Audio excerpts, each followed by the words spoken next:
มังเออสำเนียงฮอร์อ้าวสวัสดีทุกคนครับไก่เราแต่เยอะงวนเอากลิ่นเชียปอนกับร็อกแกะปลาหนงนะอย่าร็อกแกะหมูมังงามตุดเต้าถ้าเราแต่เยอะนะร็อกแกะนุกวานเนี่ยนะมวยเด็กโลเนี่ยนะงวนเอากับที่เชียก็ร็อกอันนาบเลยนะมาอุ้มโม่ไปก่อนไม่จ่ายแบบใหม่เลยเนี่ยกับที่มวยนะฮัดดงฮัดเตาปราดตึงกระดิกเบอร์นะอันนี้หัวปีแช่น้ำเกลือครับวันนี้น้ำพริกปลาต้มครับยี่ก็มีเชียแต่ก้อนก่อนเหมือนนะเนี่ยจุลกระทงบ้านเรานะซิลละสุญญากาศนะไอเนี่ยผมnàoมูทงที่พายกิโลนะเยอะละมูกิโลที่แบทงnàoนะจุดนะก็ไทป์โคข้อนะเยอะละมีเชียตีนะมูกลามาราจูนะถ้าได้ปลอมตีก็ได้บุนะค่าส่งฟรีครับใครอยากลองก็ทักแชทมาได้เลยครับยี่ก็มีเชียตีทักทางแชทก่อนเหมือนนะปลาในหน้าก็ตีนุกวานนะมวยเด็กโลนแล้วก็เนี่ยก็ตีจุดทลายช่วยโอใหญ่เลยนะยี่ก็มีเชียเจ้ามาดองตีนะก่อนจำดองเบอร์แซ่กูไว้ได้หัวไปเดินเหมือนนะหัวอ้ายปุ๊บหมูมาหมูกันtạo thì linh chia những cái chọn đúng nè những cái buổi chia tí phải đưa lại đưa chè của bông mà tao đào tao dễ là sọ chia rắc kẹ vậy đó ta anh ơi cái màn bằng xiên rắc kẹ cái sọ bằng hai đây nhà thì sọ nè gì cầm mấy cái chia tí màn linh cờ nè bởi phơi này này nó úp xì là còn nè là tao thì watch à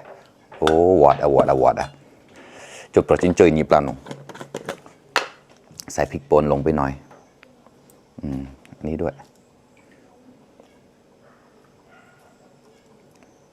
หมูมากันนะเดี๋ยวได้เกาแตนให้เราแต่หมูกลามาดาโจ๊กแดงหมดนะแต่มาได้ปลอมเตะกอหมดนะได้ปลอมก็มาแหม่นะกัดเตาอันนู้นมา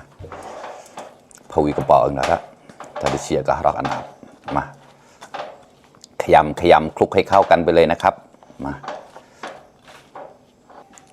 tạo tích là đã tạo nông khó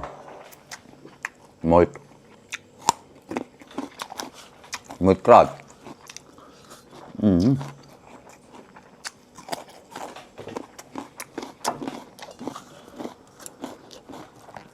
อร่อยมากไม่เค็มเลย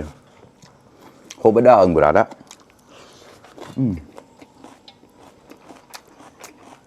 โอเคยัง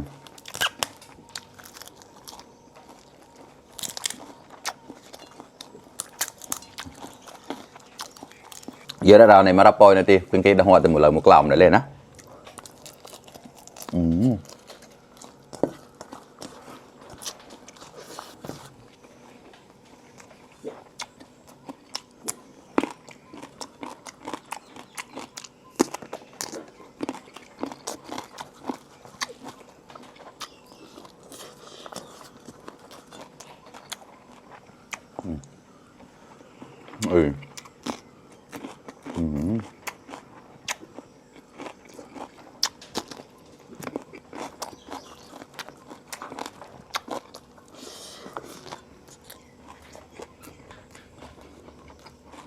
ไม่จ่าย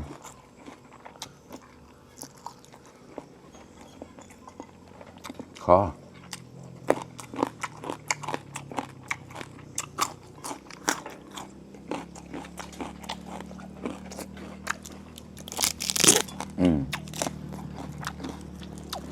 หมกเปรี้ยงโซนข้อมาก่อนกรอบมากครับใบเนี้ย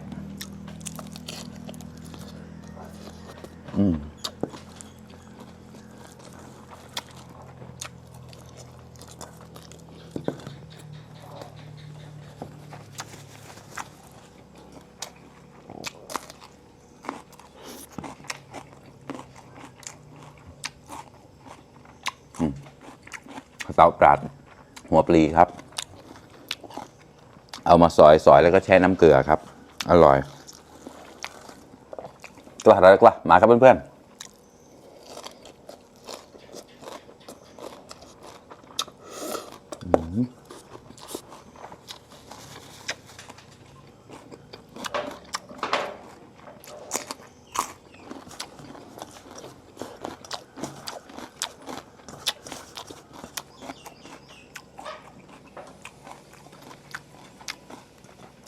ใส่สักช้อนนึงครับหมูจอมแล้วนะ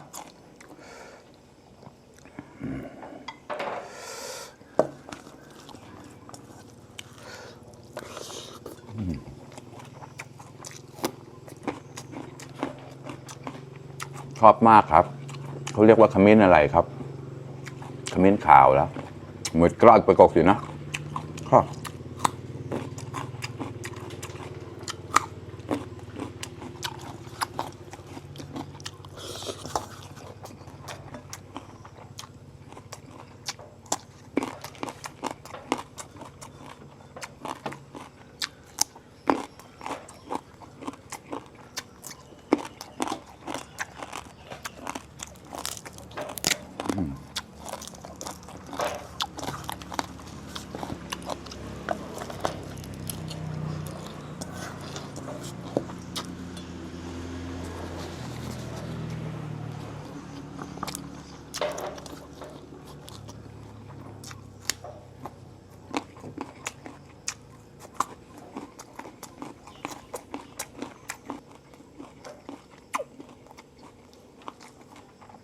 อันนี้ก็อร่อย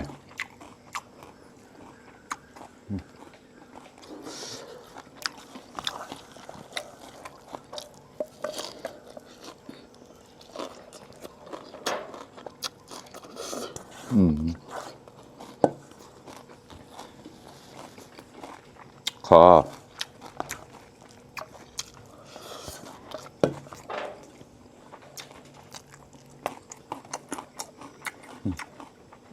อาจารย์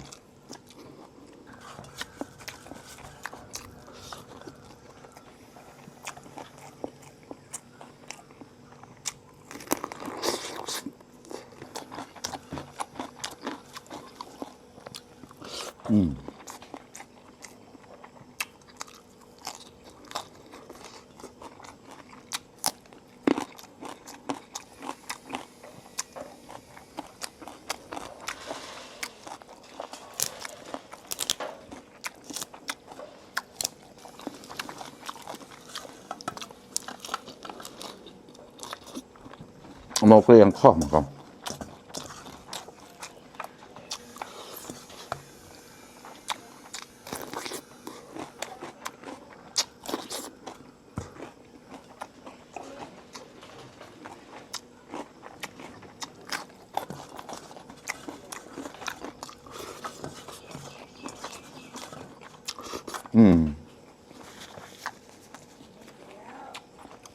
chia kho đã đó chia bờ mồiนะผมหอมก็ได้นะยี่กำเกชียดิก่อนนั่งก่อนมันนะชักน้ำบอยพอกันเอาเลยก่อนนะตัวตอนนะก็ขอบคุณเพื่อนๆที่เข้ามารับชมทุกคนนะครับฝากเป็นกำลังใจให้ด้วยนะครับให้ได้ไลค์ได้แชร์นะเราแต่นมูชีพดันดีมันจะมอยเปิดอย่างนะเรียบกอมสอดสมฮอดก็ต่างกันราวบ๊ายบาย